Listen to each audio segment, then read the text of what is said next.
get over it and have some fun.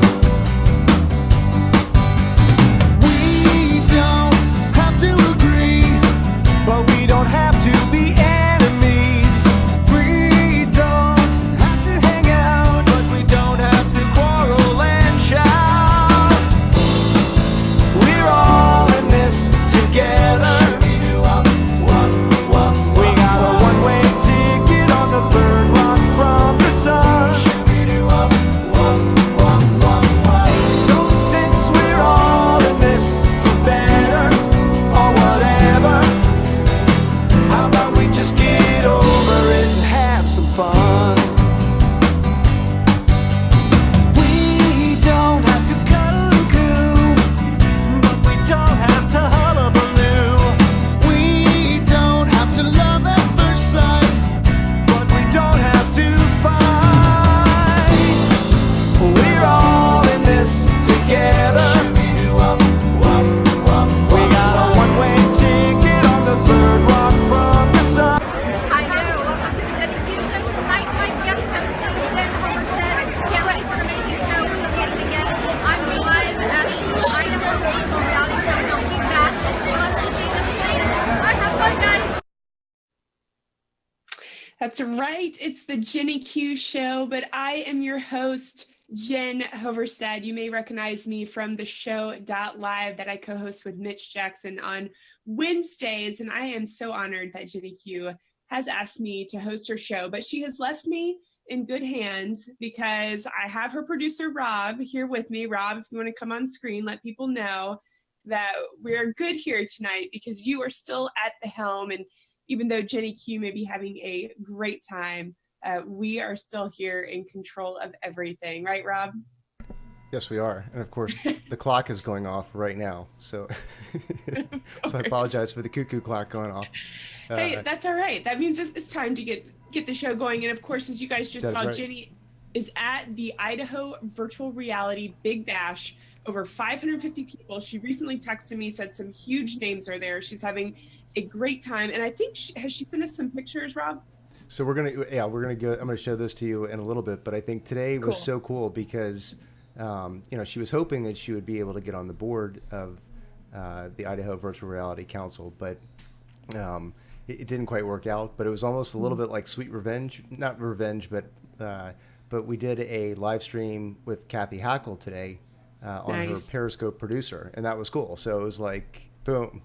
So that was really, really fun. So cool. Yeah. And we also had tried to get a live stream from the Big Bash tonight as well. And then they preferred not to for various reasons, which is totally okay. But we're just glad Jenny's having a fun time. So yeah. So Rob, should we go ahead and get the show started then? Let's do it. Have fun, everyone. All right. Thanks. All right. So of course you guys know him every week. JennyQ's personal trainer, Glenn Dawson, is here tonight. And we'll go ahead and bring Glenn on because I think we have some pretty exciting things to talk about, specifically around cheat days. Glenn, yeah. Welcome What's up, Jen? to the JennyQ Show. How are you? I'm good. How are you doing? I am great. It's so weird saying "What's up, Jen" and it not being Jennifer Quinn. It's so weird. I'm trying to get used to it. But at least you didn't have to learn a new name, right? No. It's completely easy transition. It's just Jen the entire time. Excellent. Good. But yeah, I wanted to talk today about cheating and why you really have to cheat to prosper when it comes to dieting. Okay, so here I need to know this because when Jenny and I talked, I was like, wait a minute. I was like, my thing with cheat days has always been if you just eat in moderation every day, you don't truly need a cheat day. So tell me, why do I need a cheat day? And that's crap. That's not helping you. So whatever your goal is, most people have a goal of like toning up and losing body fat and like look leaner. Is that like similar to your goal, Jen? Yes, absolutely. So the easiest way to get there is to focus on your hormonal balance and get it to speed back up to when like, I don't know, you were like your early 20s, like 18-ish, and you were like, you do whatever you wanted and burned it off, right? That's the easiest way to do it. Now, what happens is on a hormonal level is you produce these hormones, your T3, your T4, your leptin levels that really control your basal metabolic rate, so like your metabolism, like the actual metabolism. So like, let's just say that this book right here is like your metabolism, like your resting metabolism, right? Mm-hmm. Now, as you eat less, and the whole game is to eat less calories than this metabolism can burn, right? So Right. you eat less, you actually lose body fat, right? So eat less than your rate. But as you eat less calories and you burn more calories, this starts to lower down because it notices that you're basically trying to kill yourself because your body's like, oh my God, like you're gonna die. When are you going to stop lowering your calories and burning more calories? We need calories to survive. So as a evolutionary like trigger, it lowers this down and all these hormones stop to secrete. Now, someone like yourself who's like, okay, I'm just gonna moderate in a proportional size. I'm just gonna eat a little bit. Or people that follow like if it's in my macros, they'll eat a little bit of bad food. Like they'll eat like a cookie instead of like just balling out and having like the whole Sunday Right. cookie, pizza, everything. And what that does is it still leaves them at a caloric deficit. So this metabolism never really gets up. So that leaves you either lowering your calories more or doing even more cardio to get the same results. Okay. So what you would want to do is really, really just put all those bad meals on one day and just blow this out the water. So then your body starts to freak out and goes, oh my God, Jen, what have you done? And then it produces more T3, T4 leptin levels, raises those bad boys up. Okay. You have a fast metabolism again. And one of the things that we do with Jenny, it's super successful, is we'll have her fast for 24 hours after that. So directly after that, she goes into a caloric deficit with the same super high metabolism. And because she's been fasting or intermittent fasting so long, she doesn't really get hungry or have any side effects because she's like used to it. So she basically gets away with having her cheat day. Okay. So as soon as she has that huge cheat day with all those calories, she drops it back off and then goes back to normal with this same high metabolism.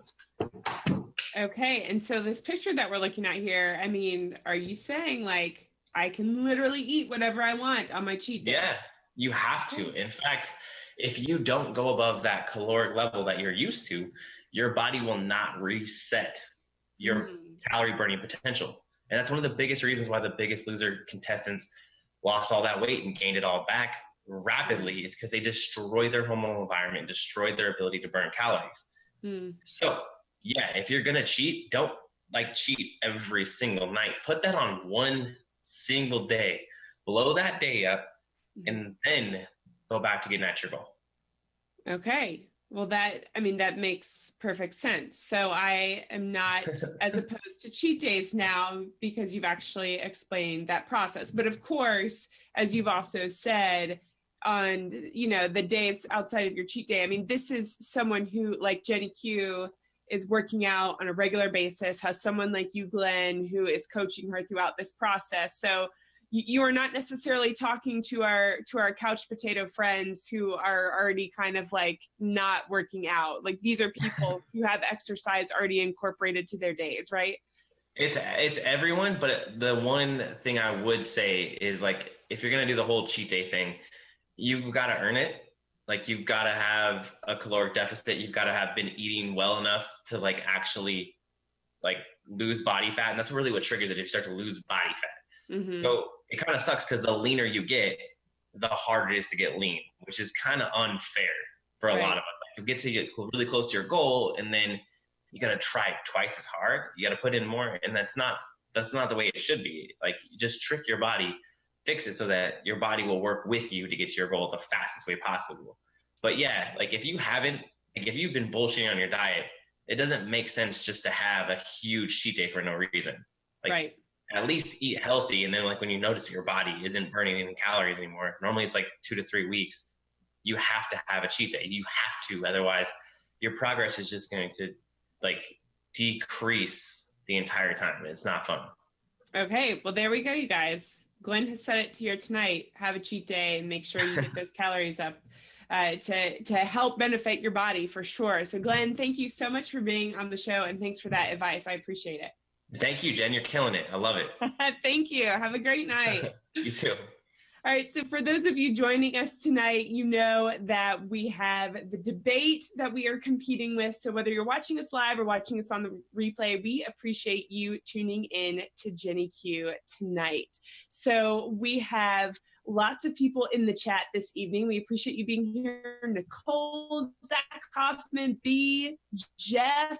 We have Jay Garrett, one of my good friends. Jay, thanks for being here. Love seeing you guys on the Facebook Live. And of course, we are monitoring Facebook Live. I love what B just said. Have a cheat day, not a cheat week. That is exactly what Glenn brought to the table in his conversation. So thank you guys for tuning in on Facebook as well. Our next guest is Brandon Richey. Brandon Richey does impressions, voiceover work, and he has his broadcasting degree from the American Broadcasting School. So let's go ahead and bring him on camera. Brandon, welcome to the JennyQ Show. Hi, thanks for having me. I'm excited to be here. Absolutely. So, we see this background here. And of course, before we went on camera, you told me you're also a musician, a man of many talents and trades. How did you get started with impressions and voice work?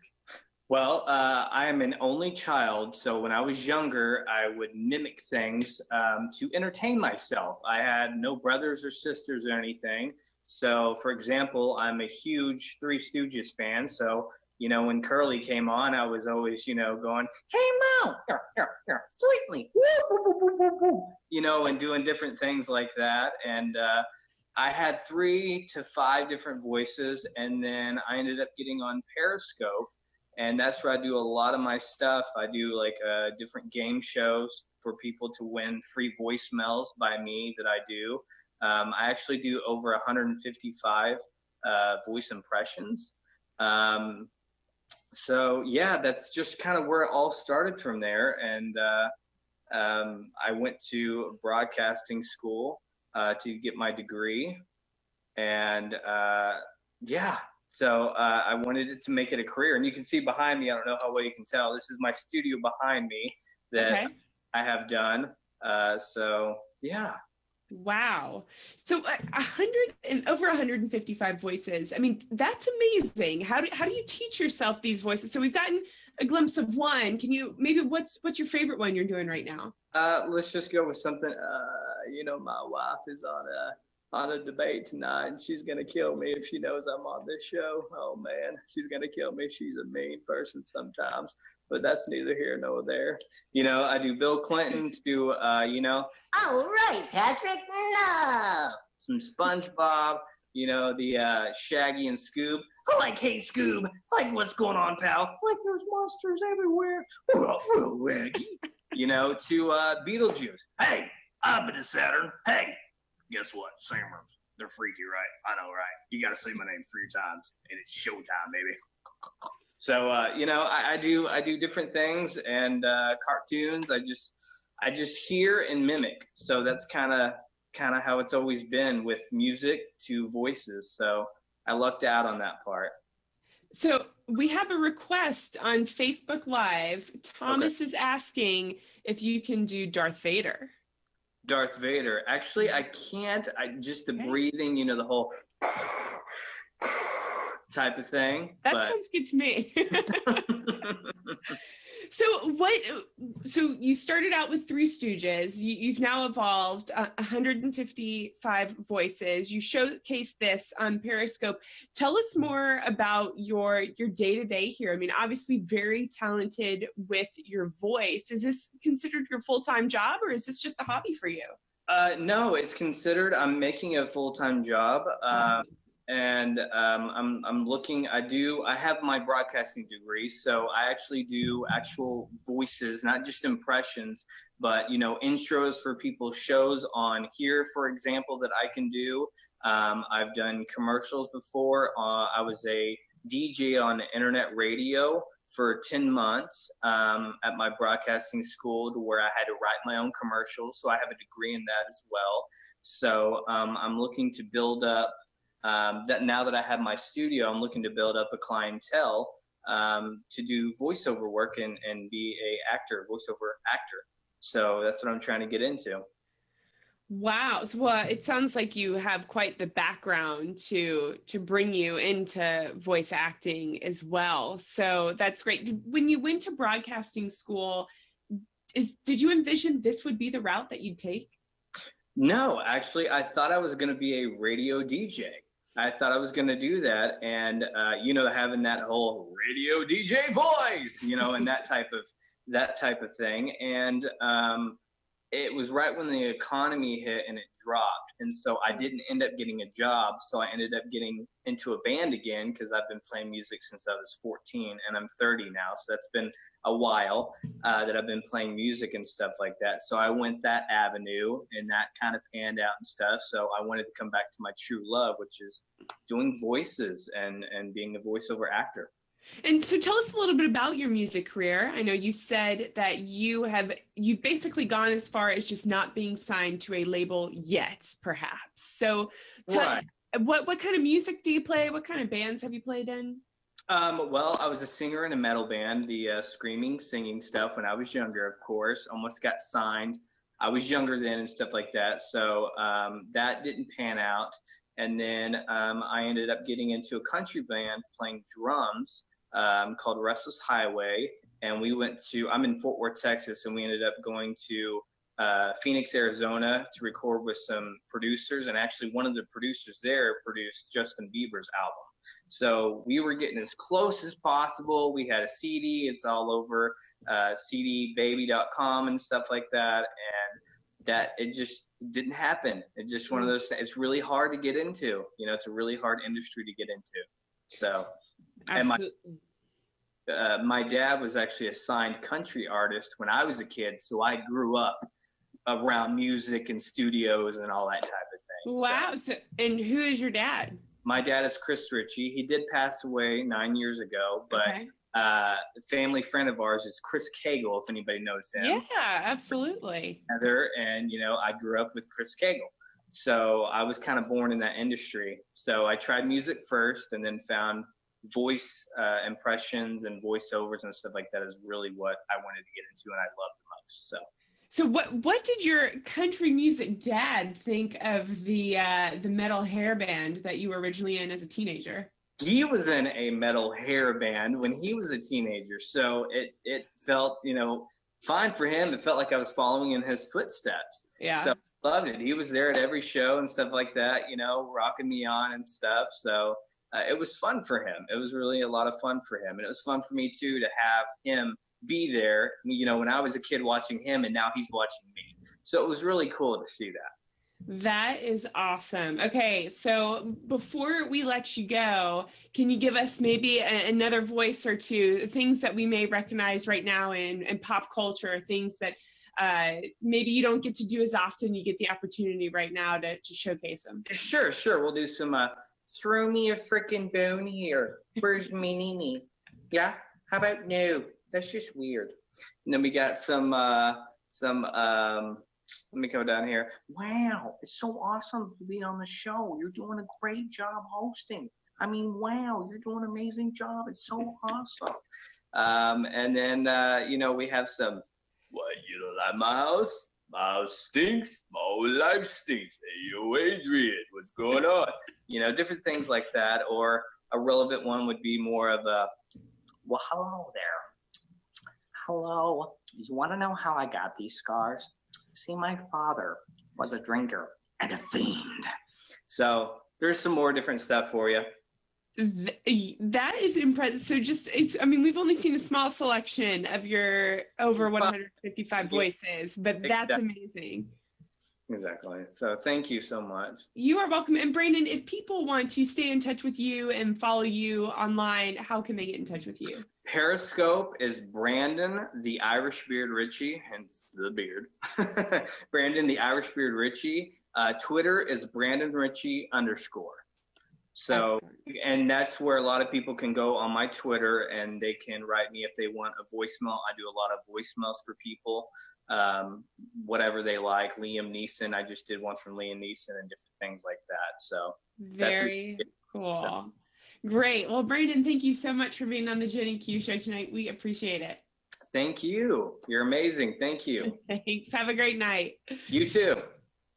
All right, you guys checking in with Facebook Live. We do appreciate B. Smith saying that she loves Brandon's determination. It's always so great to hear other people's stories and how they have evolved their career. Love that Brandon thought he was going to broadcasting school to do one thing and see where it has turned out. It's just amazing and certainly very talented. Now, our next guest that we have on is someone who was also a guest when I was on the JennyQ Show a few weeks ago. It's Miss Hilary Silver, and Hilary is a relationship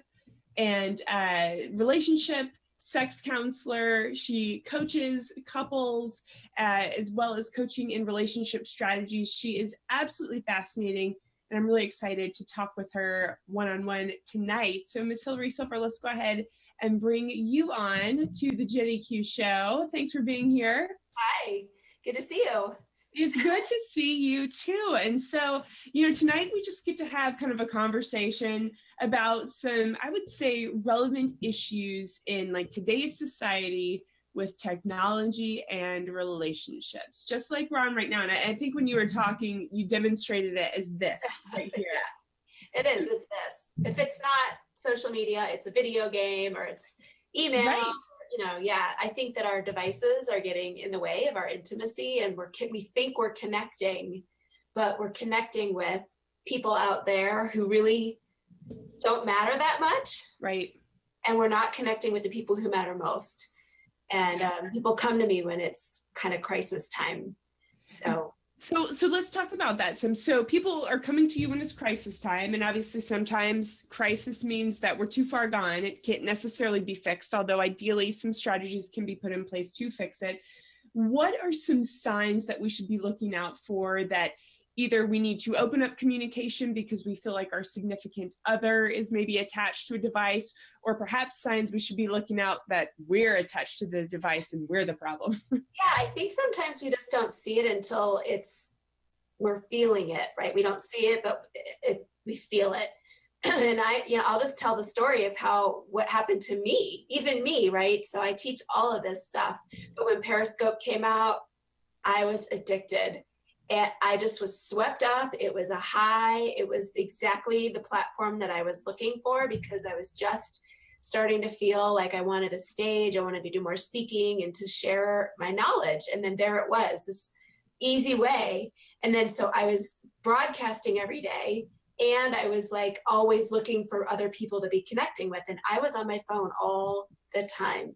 And what was happening was my husband was saying to me, "You're always on the phone," or look who's addicted. Like, he was teasing me, and he was complaining and kind of whining about it. So I was missing it. I was missing it. And that's the problem. And so it took us about, I would say 6 to 8 months into my behavior where it peaked. And we had a serious, huge, long, deep conversation. And we talked about how I missed it because he wasn't saying what he really felt. He wasn't being direct about it. And I was just thinking he was nagging me and annoying. So it was in that conversation where he said, "I miss you. Don't you miss me?" Like, couples need to be able to talk about what's really happening. And so that's why whether it's technology, this issue, or something else, when we're whining and complaining, or we're griping, or we're passive aggressive, or we say something in passing, or we think that we're just being funny, our spouses or our lovers miss it. Mm-hmm. And so they continue to be upset and think that we're not changing our behavior. And so that just causes the divide to get even worse. So I hope that makes sense. Yes, absolutely. And I love how you suggest to be looking for those things. But of course, it's so easy not to hear what someone's actually trying to communicate. And that's great. You guys were able to have that conversation.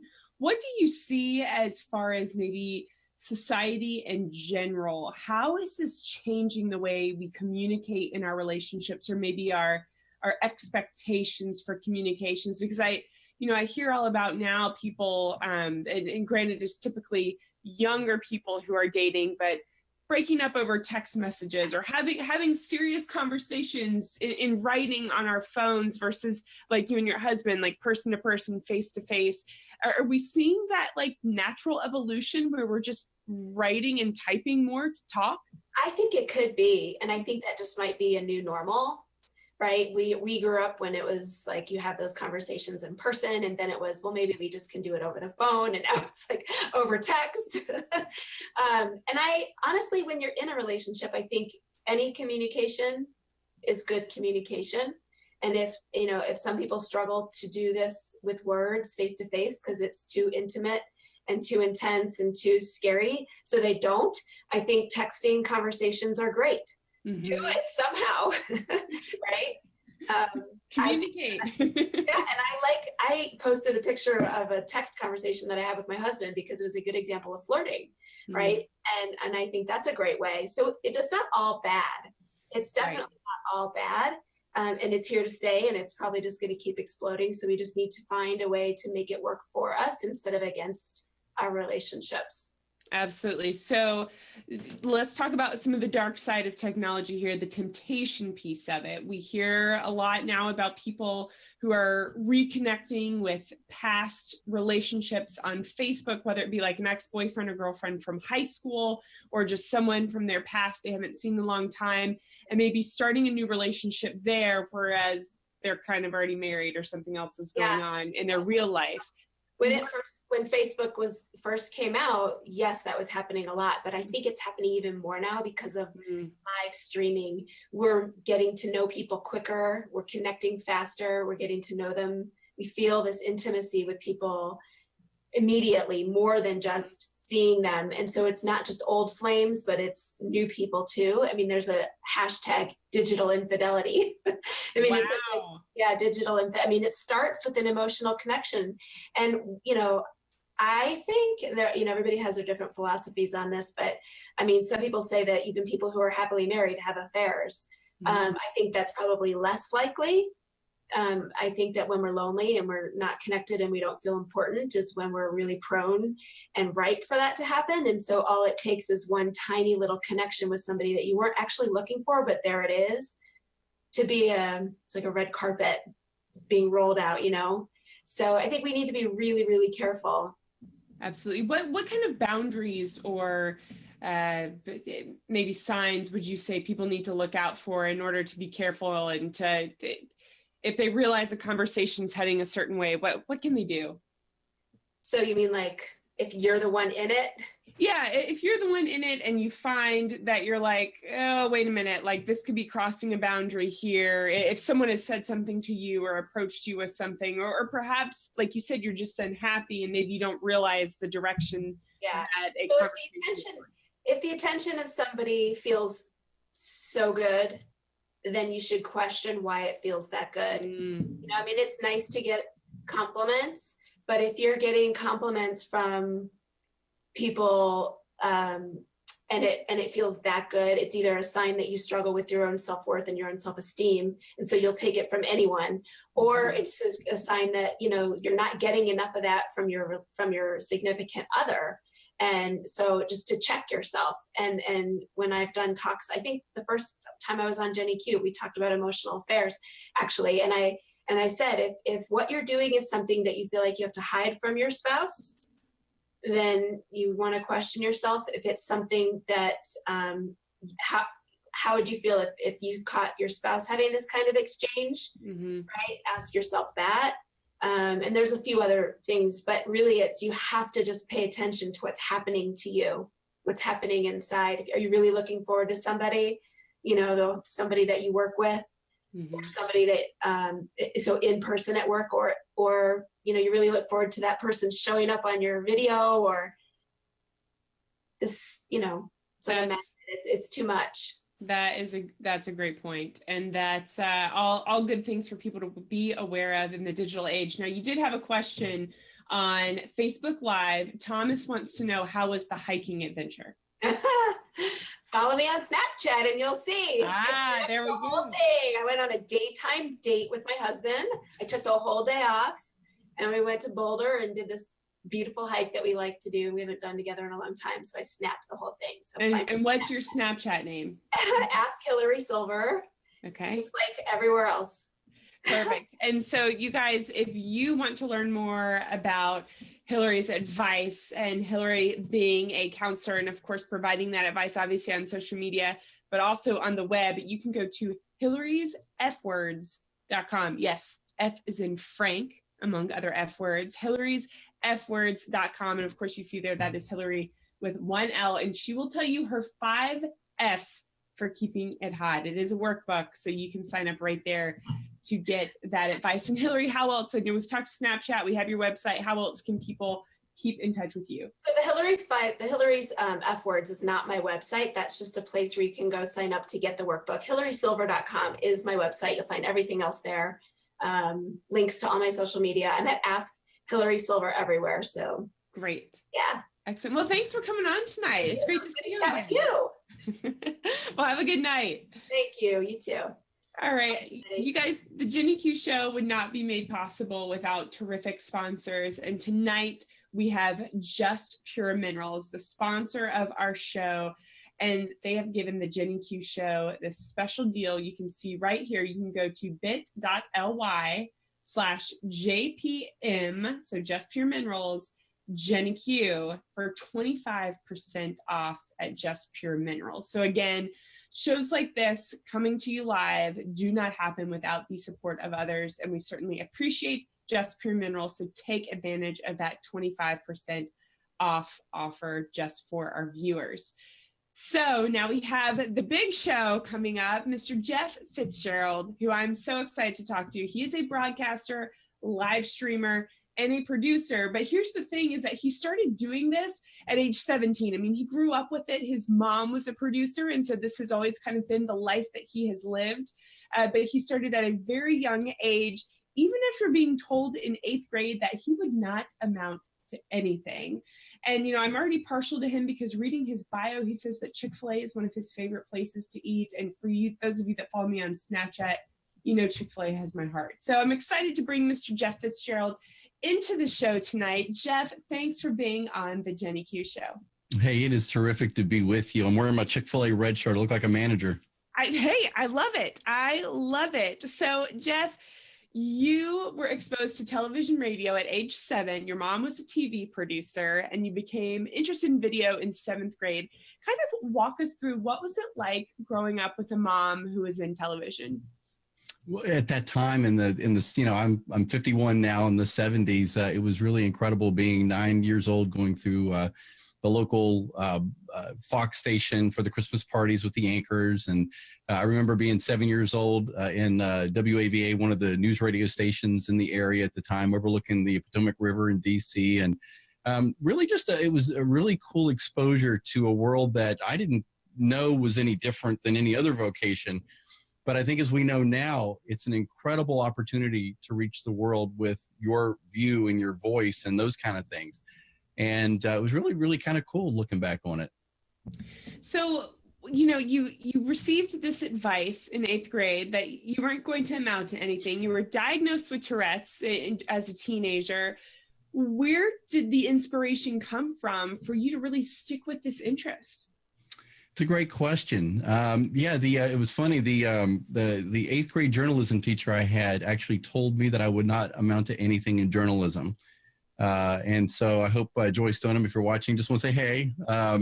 You're here. Yeah, exactly. It was, I think the interest kind of just grew in me being around it. It was just one of these kind of things, I would sit on the stage ladders while my mom would have her shows on in different places, and you just kind of watch how they do things. And it was just being kind of a fly on the wall. But what I think was interesting is that I kind of took a different bent on it, because at that time there was only the 3 big stations, NBC, CBS, ABC, and then there was PBS. And the old joke, if the president was on, you were pretty much messed up for the evening, because that's all that was going to be on. I think the bigger thing that happened for me was that I discovered the Commodore Amiga computer in 1985 and really began finding a passion for computer graphics and learning how to do design. And what was interesting is, although anybody could have built anything with it, I kind of took it toward the realm of making little, not lower thirds or titles, but things along those lines. I started making things I could put in a video. And then as I bought my first edit system and things along those lines, I started kind of combining the two. Little did I know the world was doing all that behind the scenes ahead of me. And I was kind of riding the first wave of the digital revolution. So it was really cool. And that editing system, I'm not sure you told us how much that cost, but how much did you pay for that editing system? My first edit system was bought in 1988, and it was a VHS to VHS edit system, and it was $12,000. Okay, so Yeah. we have evolved quite a bit from. It's just unbelievable how much we've evolved. I mean, if you think about it, in 1985, the world was awakening to media in and of itself. I mean, we had MTV launch in 1981. I remember being a kid watching Friday Night Video, which was on, I think, at 1 o'clock in the morning on NBC. And then there was New York Hot Tracks, if you liked a lot of like cool music, dance music and stuff. And we all know that if you look at the artists from yesterday versus the ones after this transition to media, everybody's a lot more pretty now, so it was the transition. Everybody became self-aware. And I think that's probably one of the reasons why people my age really think of the 80s as kind of the generation that was of all generations, and the first edit system was extremely expensive. Broadcast television cameras at that time, over-the-shoulder cameras for field work, were in the $40,000 to $60,000 range.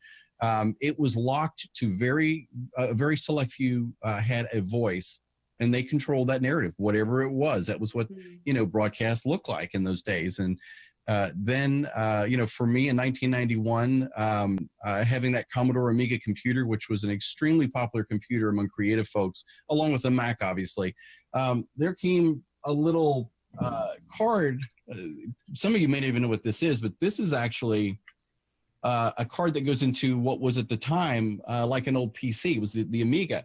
This is the video toaster from 1991. This was $1,500, and it literally changed the look of desktop video that I think even impacts where we are at today, because what it did is it gave you a broadcast studio in a box. It gave you the switcher with the different camera angles. It gave you even 3D animated modeling and rendering. You could build titles and do all these really cool things. And so there was this beginning of the proliferation of small-time producers, and I say that nicely, having a voice, having the ability to build something that looked closer to TV.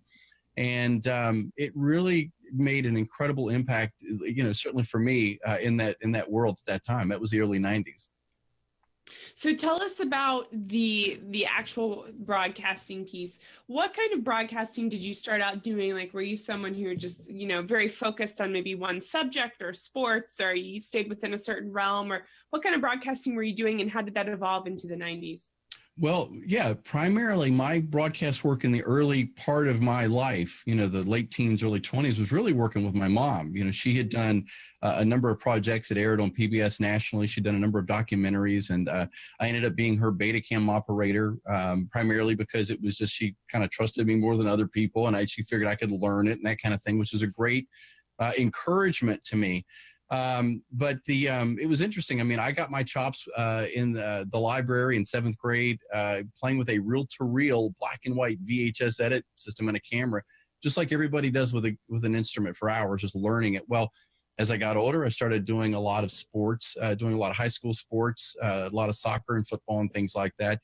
And the broadcast work primarily was being a production assistant on her documentaries on diseases like Reye syndrome and drunk driving. And, there was a documentary on neighborhood watch and blindness and things like that. So there was always a little role for me. A lot of times I was standing there with cue cards.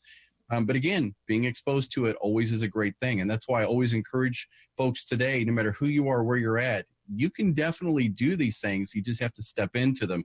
And there's always going to be fear along the way. It's always been a part of my life. You just have to overcome it. You got to do it and get in there and make it happen. Absolutely. And we just saw that picture of you with Katie Couric. Tell us about that. How did you meet Katie? Well, that was a really cool day. That was a single moment where we were doing a stand-up, basically the intro to a documentary, and the close. You bring in your talent, and they basically say, this is what it's all about. You want to watch this, and then at the end, thank you very much, and when we move on. That was in Vienna, Virginia, near the metro stop, and Katie, that was her first year at the Today Show. And my mom had made a name for herself in this area, working for a number of the stations, and just reached out to her. And Katie was just absolutely terrific, and said, I would love to come down and be part of what you're doing. And that's where that happened. And we did I think 3-hour shoot that day. And it was really kind of a neat event. It was probably one of the first times I began to realize that I'm probably going to stick with this for a long time. So talk us through then, what did you start doing after the projects with your mom? You worked with her.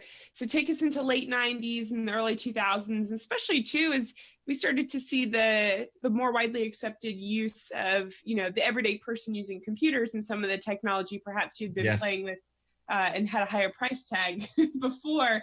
What did you see? Where did you see that evolution start?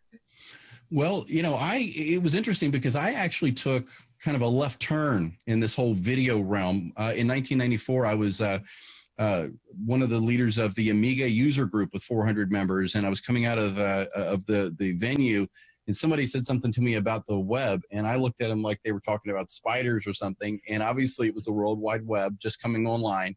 And shortly after that, I made a decision to work very specifically toward online media and the internet, even at that time. I spent a year learning HTML. Everybody, I think, probably knows lynda.com, which recently was bought by LinkedIn. Linda Wyman started that in 1995. I was one of the, I guess, the first maybe to sign up for that. And I bought her books and just studied. And I started taking on web jobs and became a contractor in the government for a short time, and was a webmaster at the National Science Foundation. And all through this, leading up to working for one of the premier ISPs, which was a company called UUNet, which really was the Cadillac of the internet in the late 90s. And I was a streaming media engineer. I started working with them, writing the documentation for Windows Net Show, and Real Audio had just come on the scene a year or two earlier, where now the internet started to open up the voice for more people. We all had, like we're doing now, more people can start sharing their ideas and doing it live. And I didn't put this in my bio, but in 1999, I started an internet radio station called soulcast.net. We covered technology and health and faith and tech and all kinds of great things. And I was probably just 10 years ahead of my time because I was paying a lot of money every month trying to get it off the ground. And I had people listening, but the big issue was it was dial-up, which is a very, very, very small amount of bandwidth, and didn't go the way I wanted it to. I had it for 2 years and had to give it up. But the point of that was, I got the vision, like so many of us now have. You really can reach the world from your house, from wherever you are now, and really kind of a cool time. Yeah, it's funny you mentioned that because, right now, all of us, just despite the way it may look, well, certainly it looks like I'm in my house, but I know before we went on camera, you're actually in your basement. You've created a studio in your basement, and I'm in my workspace. And I think everyone else we've talked to today has been in their home as well. So it is really funny to see Rob, our producer, is saying, yes, I'm at home too. That's right. It's great that, we can all be in a comfortable spot, but still be connecting and talking and broadcasting. So, let's talk about like over the past, I don't know, year, I guess, technically, because let's see, Meerkat really brought live streaming to the forefront at the beginning of 2015, February 2015, and it has been just a crazy roller coaster since then to see how this has evolved. How have you kind of maybe been playing around with that technology with live streaming, or do you tend to stick to the more professional aspects of live streaming? Well, no, actually, I'm knee deep in it. Just as a sidebar, I actually met Rob Hix, our producer, on a live streaming platform called Blab that I found in September of last year. And to be completely honest, Jennifer, I basically had blown off the idea that streaming media was ever going to be hip anymore, because I'd been through the good old days and I'd kind of been through that excitement part of it, and honestly gotten just dead to it. And I stumbled upon Blab from Michael Stelzner's emails with Social Media Examiner, doing a story on it, and I was basically enthralled for the entire month of last September. I don't think I got anything done. It was just the most amazing thing, seeing people without the technology being a barrier. It was fast enough and cool enough, and everybody was able to move past the technical part to really begin to have a conversation. Completely got into that. And I had just come off producing 4.5 years on the DC CBS station, Sunday morning public policy show on biotech, and basically made the decision here in the last year and a half that I want to move much more toward the live streaming side of things. I started, my own consulting company toward that end to help people do those kind of things and get them comfortable on camera and all that. And you're absolutely right. This year, to me, has been the single biggest wave of live streaming that we've ever seen, because it's now not only reaching the mainstream, it's reaching the mainstream in ways that we can actually do it without it being cumbersome and hidden. And, you've got to send a web link to another machine and it's got to do something. And we all hope that it works and those kind of things. Every single one of us with a phone now, and you all know this, can live stream to the world yourself. Every single person now has an incredible voice. And I think really, on a whole other conversation socially, if you look at where the impact that media has made in these last, 25 or 30 years, especially in the last 5 or 10, I personally tend to think that some of the struggles we're having in terms of national conversations and, some of these other broader issues are now because of the fact many more people have the ability to tell their story and to tell tell it in a way where they have a voice. And I think to me, the big question is that will the dark side of that prevail with chaos, or will the people with the positive voices speak up and, take their place in this conversation? And there's no doubt about it. I told you this before we spoke. I've been around video cameras all my life. I can't believe I'm even saying it now. I shot a press conference on Capitol Hill with my iPhone 6S and was standing next to other camera people and broadcasters that were looking at me like I was absolutely crazy. Now, like I teach other folks, I have a couple little tricks and connectors where I can plug a real mic into it, and you have good lighting, how not to shoot into the sun, keep it in focus, all the basics. They were astounded at the quality of it. And the TV stations, especially the TV news, I'll leave you with this particular comment about it. One of the editors I know who's been at a local station for years in a conversation told me recently that we are experiencing the death of TV news as we know it, mainly because we all now can directly get our news directly from the sources that they're now using. Mm-hmm. So it is a complete new revolution in what we're talking about and how we ingest our information, how we disseminate it. And I think, another conversation would be journalistically, we have millions of people now with a voice who don't really believe in the idea of a balanced conversation. A lot of it's advocacy from one point or another. And we know that, a lot of times that's usually where things kind of fall by and large with most of us. But I think there's a lot of questions that are going to be coming up as we go through this little experiment called social media and video live on the internet. Yes, and quite an experiment it is, because of course, that's where I got introduced to live streaming as well as on Blab. A lot of us did and kind of formed this community, which has been absolutely amazing and awesome. But I mean, we've already seen in that short period of time how it's evolving and new things are coming out. And it's just absolutely amazing to see how it's happening. But, as you're talking, Jeff, here's the thing that I just truly love about your story. Someone could hear you talk about your experience, like, man, like, he must have gone to school. He must be so smart. He must be like all these things on his resume. And while you have all the experience on your resume, I love the fact that in your bio, you mentioned that you've taught graduate classes at George Washington University. You've spoken at graduate classes there, and yet you don't have the qualifications or didn't at the time to get into community college. Tell us about that. Yeah, that's a whole other side to me that has been an incredible, I guess I'm completely thankful to God for where I'm at today, because I don't think, for what little success, whatever that looks like, I don't think I even deserve that. I have a 9th grade education with no formal training after that whatsoever. I was diagnosed with Tourette's at age 13. And if anybody knows it, you usually don't look like I do now. And I'm unmedicated today. I've completely learned how to just adapt and understand it. But I didn't finish school because of it. And it was an unbelievable amount of stress at that time in my life. And I'm not making this up. I in no way I'm trying to sound religious, but I completely believe that with God, all things are possible. And when I wasn't able to finish school, it was deep. And even now I'm still feeling it a little bit. But I believed that I could learn this Commodore Amiga computer and I could do something with my life in spite of what other people were telling me.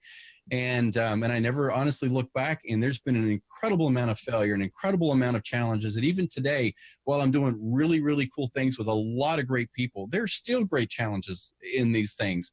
Mm-hmm. But that's why I speak to a lot of my people about fear, because I understand it like a lot of people don't. It does not go away. I mean, I've been doing this, we talk about blah, blah, how long. I was completely nervous before talking to you because it doesn't go away. The rule is, how do you get over that? How do you get past it? Well, one of the things is you get focused on what your goal is going to be. You trust God and you move forward and you don't look back. I mean, that's what worked for me. The irony, in 1995, I was actually speaking to graduate classes at George Washington University in the science and engineering program, came in 3 or 4 times a year with my gigantic tower Amiga computer, and taught animation, showed them what 3D animation looked like, and all kinds of things like that. And I still don't have the credentials to get in to any of these places. And I very much wish I had done it. Didn't happen. But, I'm thankful for where I'm at today. That's awesome. And speaking of just your personal life, I know this week you're celebrating 20 years of marriage with your wife. You have a teenage daughter.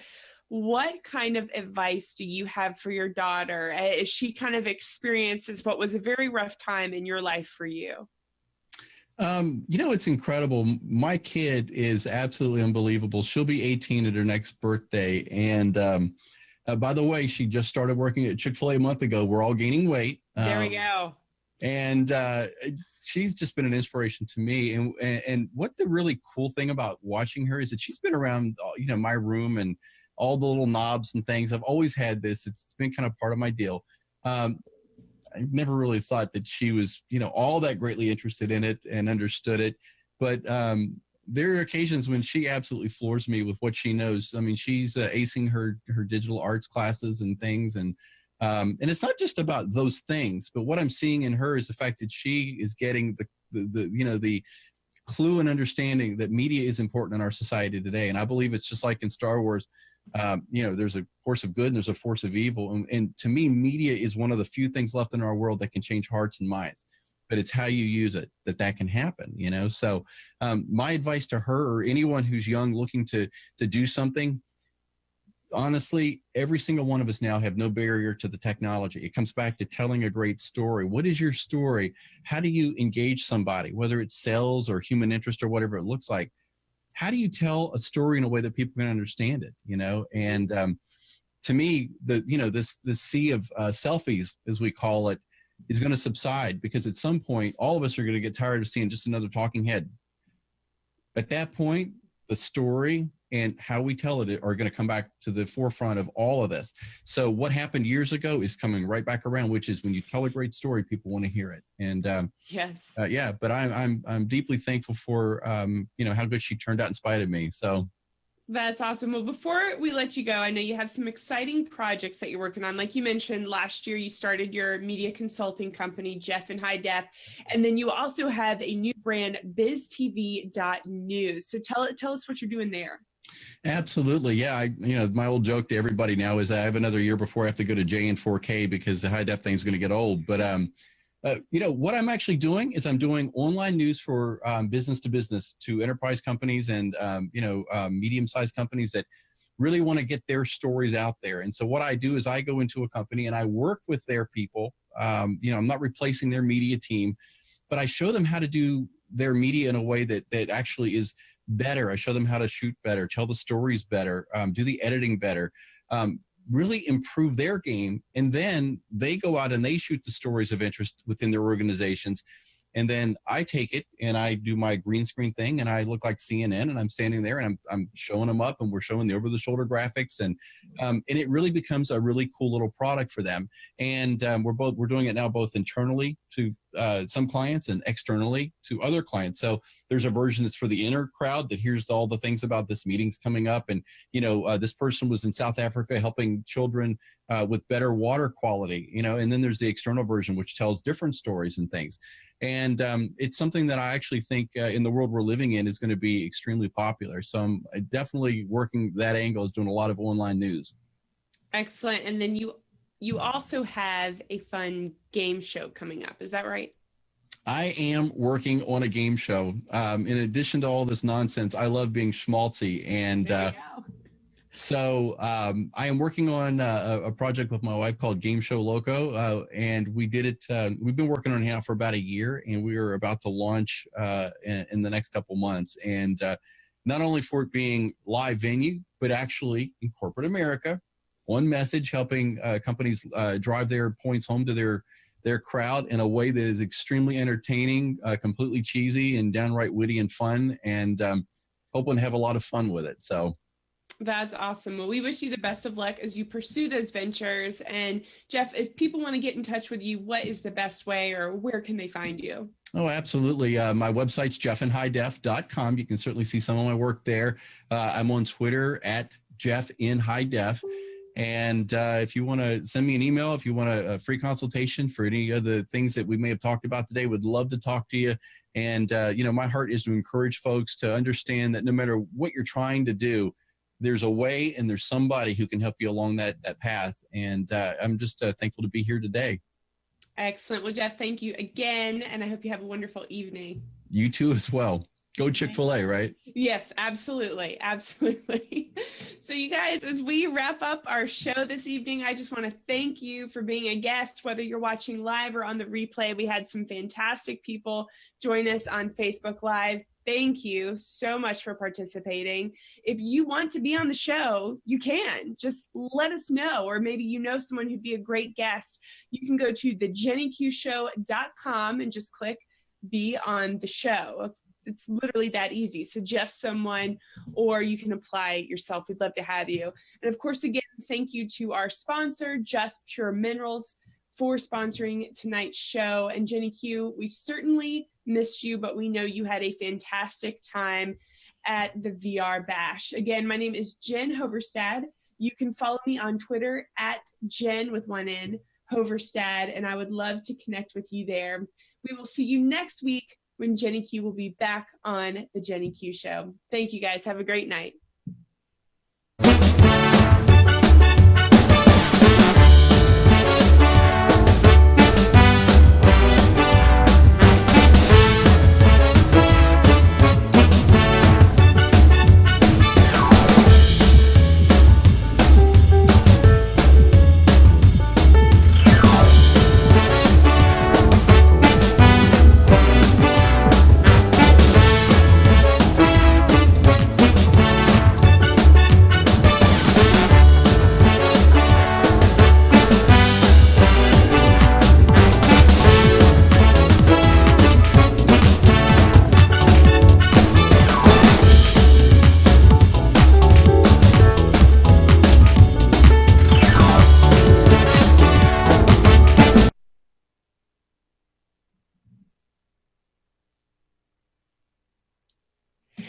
Hey, thanks. Thank you both. That was awesome.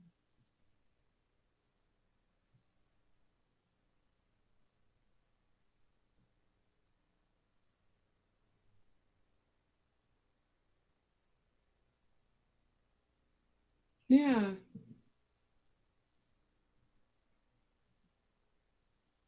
That's strange.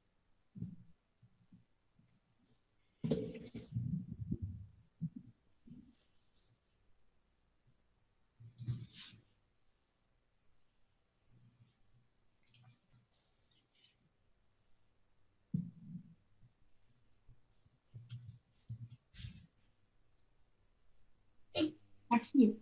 Well, thank you guys both. Jeff, I didn't get a chance to tell you before, but you and my dad